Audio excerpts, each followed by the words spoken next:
సూర్యోదయం ముందే ఇది చెయ్యండి. లక్ష్మీదేవి మీ ఇంటి గుమ్మం దగ్గరే.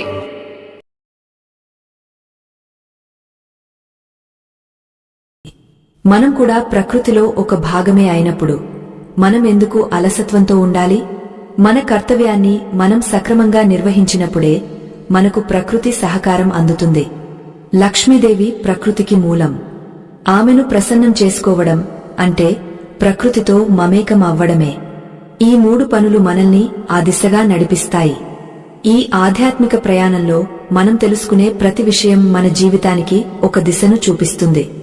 దరిద్రం అనేది కేవలం ధనం లేకపోవడం కాదు, అది మన ఆలోచనలలో ఉండే లోపం. ఆ లోపాన్ని సరిదిద్దుకున్నప్పుడే మనం నిజమైన ఐశ్వర్యవంతులం అవుతాము. ఉదయాన్నే మనం చేసే ఈ చిన్న ప్రయత్నాలు మన భవిష్యత్తును బంగారుమయం చేస్తాయి.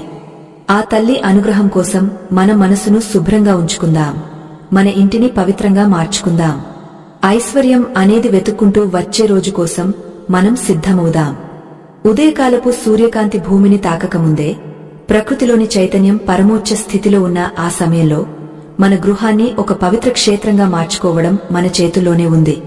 ఎవరికైతే ఈ ఆధ్యాత్మిక చింతన కన్నా ప్రాపంచిక సుఖాల పట్ల వ్యామోహం ఎక్కువగా ఉంటుందో, ఎవరికైతే శాస్త్రోక్తమైన విషయాలను ఆచరించే సహనం లేదో, వారు ఈ విజ్ఞాన మార్గం నుండి తప్పుకోవచ్చు.